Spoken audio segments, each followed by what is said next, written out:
que leamos uma, duas ou três vezes, pela quarta vez eu descobri o que eu vou passar hoje aqui aos senhores. E minha alegria não foi maior que depois de ter descoberto, refletido, mas com medo de passar adiante, e aquilo não ser exatamente o que deveria ser, abrimos lá na internet uma palestra do Haroldo Dutra Dias, que é um juiz de direito e já é um expoente da doutrina espírita encarnado, né? Ele estava com as ideias que havíamos descoberto. E isso nos deu segurança de contar a todos que cruzassem o nosso caminho essas maravilhas que estão implícitas dentro do texto de Gamaliel e Paulo de Tarso. Depois de ter lutado pelo seu Deus único e feito todos os desmandos que nós já sabemos, Saulo de Tarso tem uma longa caminhada de sofrimentos terríveis.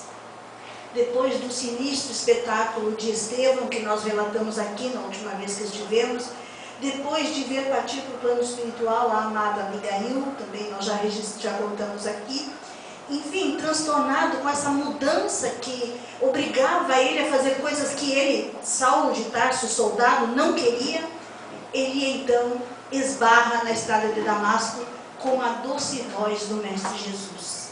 E essa voz foi o último fio que se rebentou da resistência de Saulo de Tarso. E ali então ele se entrega, como já falamos aqui, fazendo a pergunta: Senhor, o que queres que eu faça?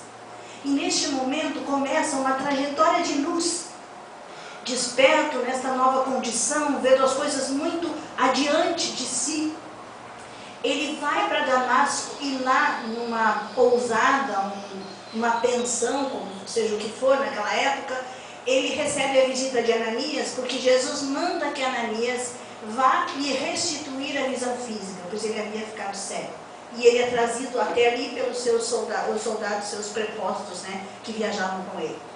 E ali então Ananias lhe fala de Jesus, mas conversam demoradamente. E Ananias então impõe as mãos e lhe restitui a visão física. E ele percebe que foi providencial aquela perder a visão, justamente porque ele começou a enxergar com os olhos da alma e via tudo muito claramente, via a importância do momento em que estava vivendo e da grande transformação que estava se operando nele. Aí ele então, entusiasmado com todas as informações de Jesus, que realmente era o mestre esperado pelos judeus, ele quer gritar isso aos seus companheiros. Afinal de contas, ele é o doutor da lei. Ele tem acesso livre nas sinagogas. A tribuna das sinagogas sempre foi liberada para ele. Ele podia falar o que quisesse, como quisesse, e era sempre aplaudido em pé. Falava do Deus único, do Torá, da Carta de Moisés, e tinha uma maneira de falar que encantava as pessoas. E aí então foi desta forma que ele se dirige à sinagoga de Damasco, entusiasmado para passar aos seus companheiros as novidades que acabara de receber de Ananias a mando de Jesus, e tudo o que aconteceu com ele. E ele então sobe na tribuna, é recebido com abraços, né? Sadoc, seu amigo de infância, também doutor da lei, mas abaixo na condição hierárquica do poder, recebe ele muito bajulador, com muitos abraços, muito carinho, manda que ele entre, já oferece a tribuna para que Saulo então se coloque a respeito da lei de Moisés. E o que ele faz? Sobe lá e começa a contar a sua viagem a Damasco. E relata o que lhe aconteceu. No que ele começa a demonstrar todo aquele seu amor pelo Cristo, ele começa a ser vaiado. E começam a jogar tudo que tem nas mãos dele. E ele começa então a se sentir de uma forma assim, desesperadamente humilhado. E ele é um homem orgulhoso, um homem muito orgulhoso da sua força, do seu poder, da sua capacidade de falar. Então ele sofreu aquela primeira vez que ele foi vaiado daquela forma. Primeira vez que ele é escorraçado de um lugar, e foi isso que aconteceu com ele. Ele foi escorraçado pelos seus próprios companheiros, Sadoc e os outros da sua turma, seu amigo de infância, e o resto que estava com ele, expulsaram-no do templo, exigindo que nunca mais ele viesse ali fazer aquele tipo de coisa. E ele sai desesperado, sem saber que rumo tomar, quando uma luz lhe vem à cabeça. Procurar Gamaliel. Conversa com Ananias, E Ananias diz para ele que é uma boa opção, porque Gamaliel havia sido o mestre que tinha lhe passado as primeiras letras do Torá, da lei de Moisés. E Gamaliel, já velhinho, havia sido afastado de Jerusalém, do templo, porque ele estava se afeiçoando demais ao apóstolo Pedro na casa do caminho. Ele ia visitar Pedro todos os dias e lá conversavam demoradamente. Já os superiores de Jerusalém não gostaram de ver aquilo e, alegando a sua idade avançada, pediram que ele se recolhesse para a sua família, porque dentro da lei ele não poderia fazer mais nada pelo Deus único. Esta foi o argumento que usaram para afastar Gamaliel. E Gamaliel, que já não se sentia à vontade dentro daquele meio, entre os fariseus e saduceus, ele não se sentia à vontade, porque ele já percebia por que é que o Cristo havia dito hipócritas. Ele sabia o que Jesus estava falando ao dirigir-se aos saduceus e aos fariseus, chamando-os de hipócritas. Então, por isso, ele aceitou a condição e se retirou. E ele foi para Palmira, onde morava sua família. Palmira ficava na entrada do deserto, né? Uma cidadezinha onde as pessoas se abasteciam para atravessar o deserto. E Saulo sabia que o seu mentor estava lá. E ele então, aconselhado também por Ananias, foi até Gamaliel para saber o que faria ele da sua vida. E Gamaliel o recebe de braços abertos, porque sinceramente tem muita saudade daquele discípulo. Se lembra da sua garra, da sua vontade de aprender, da sua inteligência na compreensão dos textos, e percebe nele a possibilidade de refletirem juntos sobre muitas coisas que ele não vem compreendendo. Quando Saulo lhe conta a viagem de Damasco e tudo o que lhe acontecera nesses dias, aí Gamaliel então se põe aos prantos abraçado no amigo. Realmente eles haviam, os dois, descoberto um grande tesouro e precisavam extrair o máximo desse tesouro para as suas vidas. Aí então Gamaliel começa a conversar com ele, explicando que também encontrou Jesus de Nazaré, também percebeu a grandeza e realmente acredita agora que ele é o Messias que todos esperavam.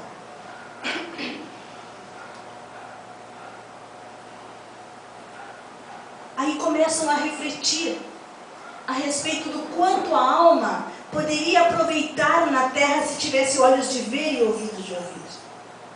Aí Gamaliel lamenta, disse: pena que eu já não tenho mais idade, já estou com os meus dias contados na terra, mas tu, Saulo, tu tens muito a fazer. E aí neste momento ele passa a chamar Saulo de Paulo, porque ele diz que agora ele precisa mudar até de nome.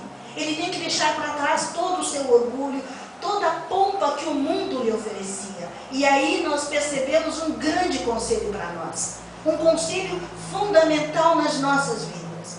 Uma vez que nós sentamos nessas cadeiras, diante da doutrina dos Espíritos, que nos desvela tudo, basta que queiramos refletir, tudo que nós precisamos saber aqui na Terra, a doutrina dos Espíritos nos traz. E é uma responsabilidade muito grande para nós darmos preferência ao mundo material a despeito do mundo espiritual. Nós precisamos fazer a nossa escolha no momento que nos sentamos aqui. Se ainda for o mundo material a nossa escolha, então não tem problema. Deus não vai se irritar conosco e nem nos castigar por isso. A nossa vida pode continuar material. Agora, se a nossa vida for espiritual, se o nosso mundo espiritual é mais importante para nós, se nós já estamos na condição de ver a vida além da vida, as diversas encarnações como um único espírito avançando na sua evolução, aí é diferente. Aí nós temos um séquito de anjos, uma legião nos cercando, nos auxiliando, nos amparando, nos dando ideias, refletindo conosco, alargando o nosso entendimento, promovendo os exercícios necessários para nosso melhoramento íntimo. Muitos de nós dizem assim: eu fui lá no doutrina espírita e me arrependi lá na casa espírita. Meu Deus, aconteceu quanta coisa atravessada depois disso. Quer dizer, perdeu uma grande oportunidade, porque o que é atravessado para o olho do mundo é linha reta para o olho de Deus. porque é a maneira mais rápida de nós alcançarmos um estágio de compreensão mais elevado. Nós não vamos compreender as coisas do Espírito se não nos debruçarmos nas coisas do Espírito. Enquanto valorizarmos as coisas do mundo, nós vamos ficar estacionados. Não que a gente não viva as coisas do mundo, não. Mas dar mais valor a um do que a outro. Essa é a questão. Nós somos cidadãos do mundo. Precisamos desfrutar das alegrias do mundo. Precisamos trabalhar, precisamos ter o nosso lazer. Isso é normal. O que nós não podemos é dar mais valor a essas coisas do que as coisas do Espírito. Lembra, nós temos 3 horários de alimentação sérios no nosso dia. E quantos de oração? Nós alimentamos o corpo 3 vezes por dia com hora certa. Às vezes comemos ainda no intervalo, né? Mas quantas vezes nós fizemos a prece ao dia? 1 ou 2 vezes? Como prática. Às vezes a gente faz muito mais que o cinto aperta, né? Aí a gente faz mais. Mas quase sempre são essas vezes. Então é esta a relação que a gente faz. Quando Gamaliel fala a Saulo que ele precisa mudar de nome, é uma figuração, é um símbolo. E ele explica que é um símbolo. Justamente, ele começa a falar que depois que ele teve o contato com Cristo, a lei, o Torá, que conta todas as informações do Velho Testamento, né? Que o Torá é o Velho Testamento, toda aquela história de Moisés, do Egito, tudo para cá, ele diz que são símbolos. Que os homens daquela época não contavam a verdade ao escrever. Eles escreviam através de símbolos. E esses símbolos representavam a grande verdade. Em nenhum momento se falava da coisa acontecendo concretamente no mundo, mas a coisa acontecendo no mundo íntimo da criatura, da casa mental da criatura, no processo transformador da criatura. Diz Gamaliel, pode até ter acontecido assim, mas aproveitava-se os acontecimentos para registrar um processo de transformação natural na criatura e necessária. Aí então ele começa a abrir a mente de Paulo agora, né, para esta nova condição. Ele diz que antigamente, no Velho Testamento, quando se falava do Egito, da casa de servidão, se falava de prisão.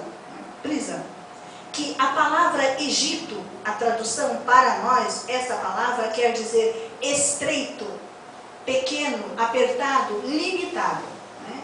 Então a gente entende que seria mais ou menos, agora estou procurando um quadro aqui, seria mais ou menos um espaço limitado como o nosso cérebro, entende? Nosso cérebro. Então, o Egito quer dizer que enquanto estamos presos no cérebro físico, nós vamos alcançar as coisas que o cérebro físico aqui é capaz de alcançar. Quer dizer, pouquíssimas coisas. Mas quando nós nos livrarmos, nos libertarmos deste espaço pequeno, estreito e limitado, quando nos dermos por conta que somos uma criatura criada à imagem e semelhança de Deus, quer dizer, espírito, com todas as potências possíveis, então nós podemos ver as coisas de forma diferente. Então a gente pega este pequeno cérebro limitado e faz com que ele expanda raios infinitos, não tem fim. Que o conhecimento é infinito. Nós não temos noção ainda de onde podemos ir. Aí então começa uma grandeza dentro de cada um de nós. Começamos então a espraiar em nossa volta o Deus divino que há dentro de todas as criaturas. A imagem e semelhança de Deus. Aí então ele fala que é um símbolo a casa de servidão, o Egito. Quando Moisés tira o povo do Egito, o que ele faz para tirar o povo do Egito? Fica diante de um mar imenso, de águas profundas, e que dá medo. As criaturas não têm, Moisés manda que se joguem, eles não têm coragem de se jogar. Moisés, quem já viu o filme pode se lembrar que ele diz, né, que se jogue, que tem confiança em Deus, e daí ele sobe bem no alto, né, que ele levanta as mãos, e a água se divide em 2 partes, e o povo tem medo de andar, e ele entusiasma o povo, ele faz um discurso para que a pessoa tenha coragem de se lançar naquele meio onde as águas foram separadas, e o povo vai, né, com vontade, com força. E aí Gamaliel fala que neste momento é que nós, já tendo consciência das infinitas situações que nós vivemos, quer dizer, muitas vidas que nós não sabemos até onde vamos, a gente sabe que até a perfectibilidade, né, até atingir uma condição de plenitude, mas não sabemos quantas existências nós temos. Então é como um grande mar imenso, com todas as possibilidades, todas as potências do Espírito. Como diz Jesus, vós sois deuses, podeis fazer tudo o que eu faço e muito mais ainda. Então nós podemos sim curar uma pessoa paralítica, uma pessoa cega, um leproso. Nós temos esse poder. Só que está guardadinho, é uma potência que está lá em uma gavetinha bem fechada. E este mar imenso é o medo de enfrentar essas coisas. O medo de enfrentar este ser gigante que existe dentro de nós. De águas profundas, com muitas coisas a serem examinadas, exploradas. Até que tantos discursos nos são feitos, os Espíritos vêm nos mostrando coisas maravilhosas, nos trazem esses livros, né, que a gente arrisca e se joga. E atravessa esse espaço e vem-se chegando do outro lado. Porque quando há força de vontade, quando há desejo intenso de fazer alguma coisa, e é para o bem, o Pai está ali. O Pai nunca desampara o seu filho, está ali. E toda aquela legião de anjos estão ali, nos amparando, nos dando coragem. Então nós atravessamos, que é um período difícil, é um período em que as pessoas que convivem conosco acham que nós estamos perdendo o juízo. Acham que estamos ficando fanáticos, que só pensamos naquilo. Como que nós não vamos só pensar naquilo, se aquilo é a libertação nossa, das coisas vulgares da vida, das coisas comuns da vida? Nós vamos agora começar uma nova jornada, como diz Gamaliel a Paulo. Nós vamos agora invadir um oceano de possibilidades. Aí do lado de lá, o que é que nós encontramos? Um grande deserto. Um grande deserto. E por lá se fica 40 anos. Olha, a forma como é colocada, diz que o povo liberto andou em círculos no deserto durante 40 anos. E que nesse período é que Moisés sobe ao monte e traz a lei. Só que Moisés, sabendo que o povo é endurecido, ele oferece as suas leis para poder dominar aquele povo.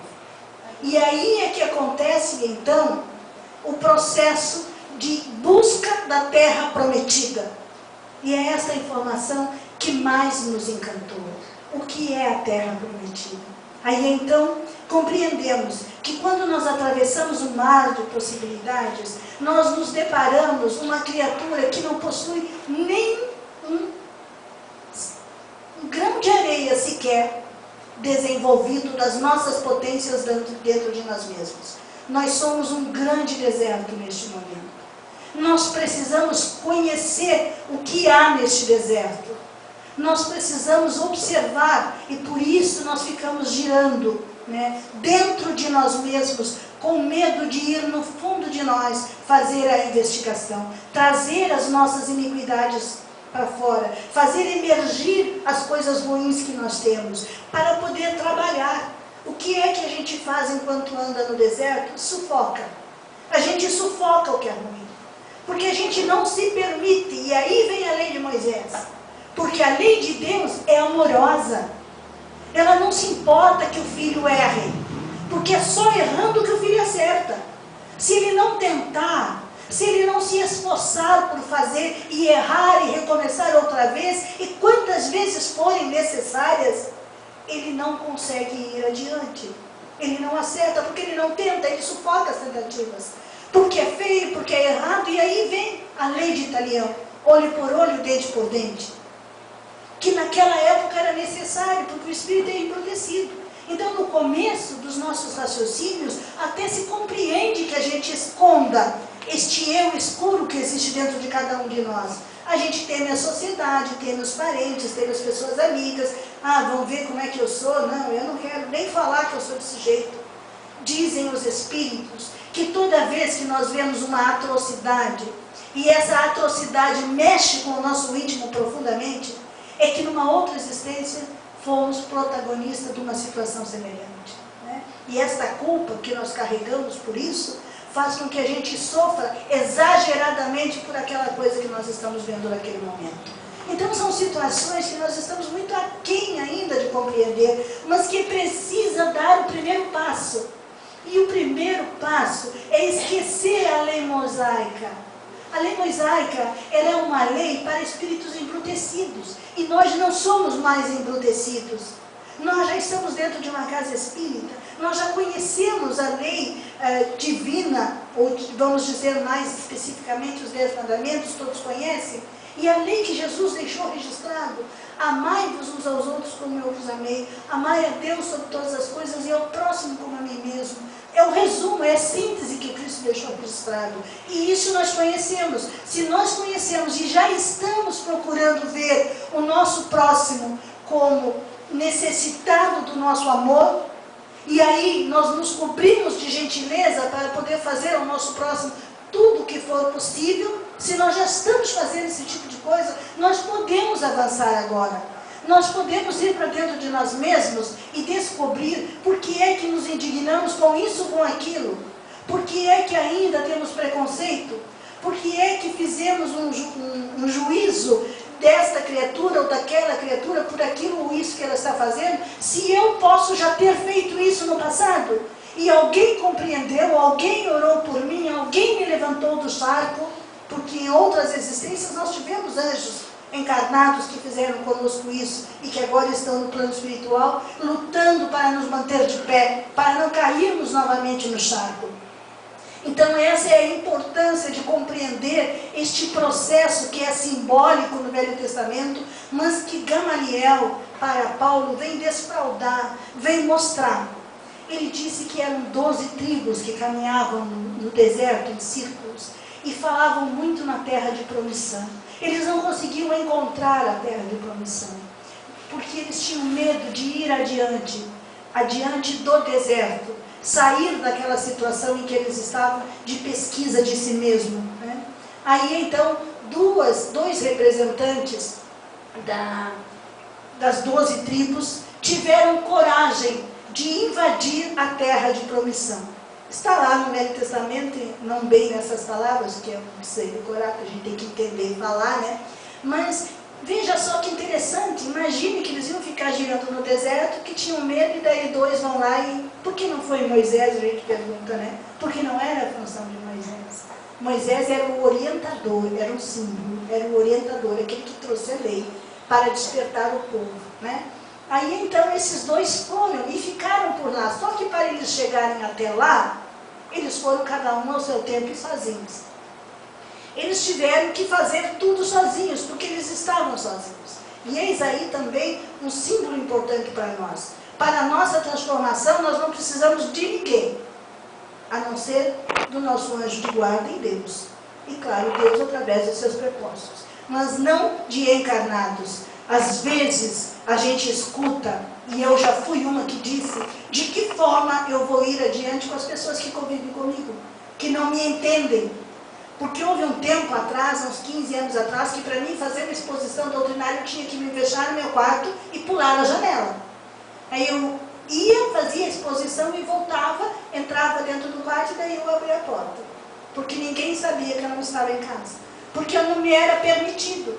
E eu achava um horror isso. E como é que eu pude fazer, né? Então a gente não precisa do outro, ou que o outro consinta, porque é algo interior. É uma mudança de comportamento.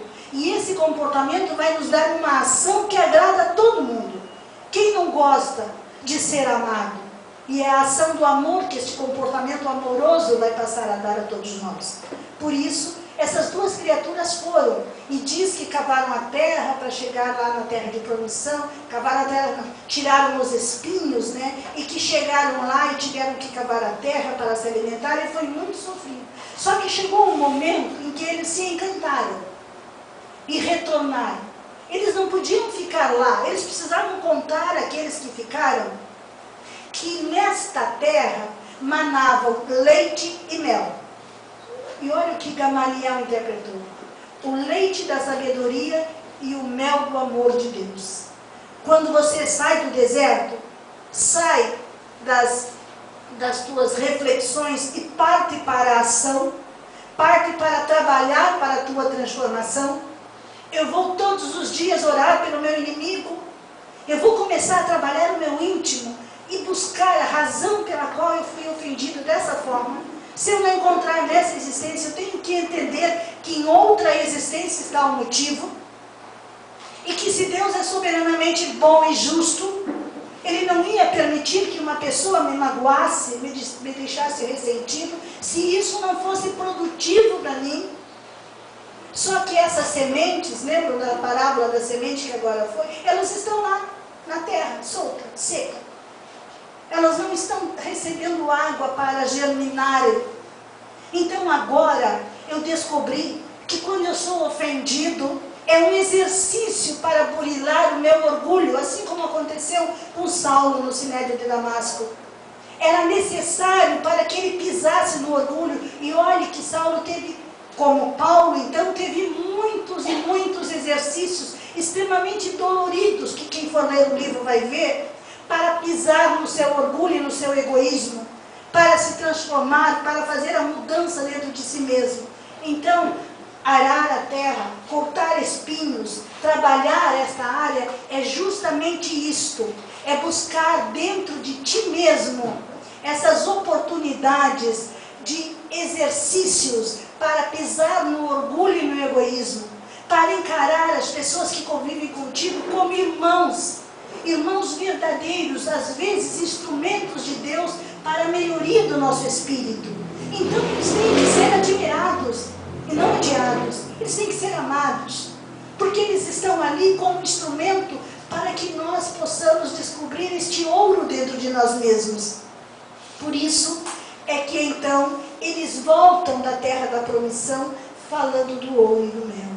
Aí então Gamaliel disse: sabe, Paulo, o que é a terra de promissão? E o Paulo disse: não sei, é a boa nova, é o evangelho de Jesus o Cristo. Esta é a terra de promissão.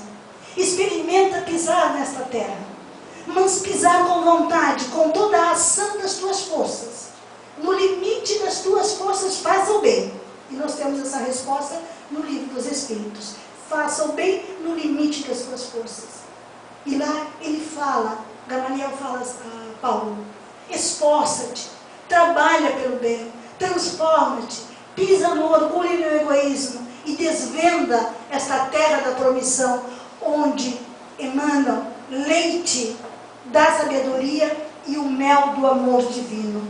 Que quando a gente parte do Evangelho, das palavras do Evangelho para a ação, grandes transformações começam a acontecer. É impressionante que a gente costuma abrir o Evangelho, como foi aberto ali, ler, e acha até bonito. É um texto poético, né? É um texto lindíssimo. Só que daí, quando a gente escolheu essa função, esse trabalho na Casa Espírita, um amigo disse: olha, Rose, eu vou preparar você, você só vai falar do Evangelho. E eu pensei, naquela época, eu tinha lá meus 45 anos, eu pensei assim: puxa vida, um livrinho tão fininho, pro resto da minha vida eu vou falar nele, né? Pensei assim. Eu conhecia ele, já conhecia as parábolas todas, né? Enfim. E ele disse: não, você vai falar daquilo que as pessoas não veem e não leem. Aí a coisa complicou. E eu posso dizer que eu não fiz 10% do que eu devia ter feito ainda. 10% do Evangelho. E as parábolas, conforme eu as leio e as estudo de noite antes de dormir, eu tenho uma concepção. E no outro dia, quando levanto, ela é imensa diante dos meus olhos. Brilham as informações, elas são fantásticas. Com o decorrer dos tempos, eu venho aqui, conforme eu estou vindo agora uma vez por mês, eu vou passar aos senhores parábola por parábola daquilo que já descobri. São coisas maravilhosas. Até na cozinha, a dona de casa pode aplicar as parábolas de Jesus. Ela pode aplicar em qualquer lugar. É um manancial de conhecimento e de poder a parábola de Jesus, que é capaz de dar a nós um estado de graça aqui na terra mesmo. Por isso que os Espíritos nos dizem que nós podemos aqui na terra mesmo atingir um grau de felicidade relativa. O grau de felicidade da Madre Teresa de Calcutá, do Chico Xavier, de uma irmã Dulce, sem precisar fazer tudo que eles faziam. Porque eles faziam por um amor extremo, num grau adiantadíssimo que estavam. Mas a compreensão que eles tinham das dores e dos sofrimentos que eles passavam é que faziam deles um ser feliz. Porque o ser, para ser feliz, ele precisa saber que tudo que acontece com ele é para o seu bem. E extrair deste acontecimento o leite e o mel. O leite e mel possível através da peneira do Evangelho. Quando a criatura começar a fazer esta peneira, balançar nas suas mãos, ela vai descobrir o ouro puro que fica em cima. E é este ouro puro que faz o ser feliz, que muda a nossa existência, que a gente começa a ver naquela criatura que acaba de te cuspir na terra, no rosto, com palavras terríveis, um irmãozinho extremamente necessitado, gritando pelo amor de Deus, me abrace, me tire deste lodo em que eu me encontro. Então nós começamos a querer mentalmente abraçá-lo. E vocês não fazem ideia, nos poucos exercícios que já consegui fazer, o que isso é capaz de fazer no outro. Desequilibra, desestrutura, e ele se vê diante do mar anunciado, mostrado por Moisés. É uma transformação quase imediata do outro, querendo fazer aquilo que nós já fizemos, buscando compreender esse estado no qual nós nos encontramos. E foi isso que transformou Saulo. Porque Saulo, quando ele percebeu nos olhos do Estevão, quando estava semi-morto nos braços de Abigail, ele percebeu o perdão daquelas duas criaturas para ele, o algoz terrível. Houve essa transformação imediata. E quando ele viu Jesus, foi apenas um fio tênue de resistência que ainda existia. Então, se nós temos essas informações, se nós já sabemos que nós estamos agora no deserto, porque nós já estamos no deserto, nós estamos fazendo a nossa reflexão, porque senão não estaríamos aqui, e essas são as informações que Moisés trouxe, que são os Espíritos que nos trazem, eu sou uma porta-voz. Então, nós podemos lembrar que Gamaliel disse a Paulo, eu não posso mais sorver este mel e este leite, porque só numa próxima existência eu poderei fazer, eu já estou no final dos meus dias. Mas tu não, tu podes ir adiante agora, tu podes trabalhar a terra. E esta é a mensagem que nós dissemos, que é necessário agora lembrar da situação em que viveram o mártir e a mártir do cristianismo, Estevão e Abigail, que se entregaram, deram suas vidas para que este gigante, Paulo, se levantasse para servir Jesus. Nós podemos fazer muito. Belíssima a introdução de hoje do Evangelho e muito propícia para o nosso tema. Semear, aquele que saiu a semear. Tu pode fazer duas escolhas. Tu pode ser aquele que sai a semear, ou você pode ser o regador, que eu me considero um regador, que se abastece de água e sai molhar as sementinhas dos corações dos senhores, para que elas germinem, né? E esse esforço que a gente faz, a gente não pode achar que molhar uma vez uma sementinha já vai ter a glória de vê-la desabrochar. Não, germinar, não. É necessário que todos os dias, no mínimo 2 vezes por dia, a gente regue esta sementinha. E ao levantar e ao me deitar, eu visualizo esses rostos que estão diante de mim e molho as sementinhas em nome de Jesus, buscando sempre fortalecer na cabeça de cada um dos senhores esta ideia fantástica da terra de promissão, desta terra prometida que é o Evangelho de Jesus. E se estiver muito difícil, quase impossível às vezes de perdoar um inimigo ou de enfrentar uma desgraça na sua vida, é simples. Toque Jesus. Assim como a mulher, aquela que sofria de hemorragia há 12 anos, ela tinha uma fé tão forte e ela tocou os vestes de Jesus. E então Jesus disse, vi sair de mim virtudes ou poder. Alguns textos dizem virtude e outros poder. Quem foi? Já imaginou? Se nós, com as nossas ações, com as nossas atitudes de amor, nós conseguimos tocar as vestes de Jesus, e ele se virá perguntando quem foi, e der de cara conosco, qual será a alegria que vai estar em nós, dentro do nosso coração? Aí a gente olha para ele e pergunta: Senhor, o que queres que eu faça? Que Jesus nos abençoe.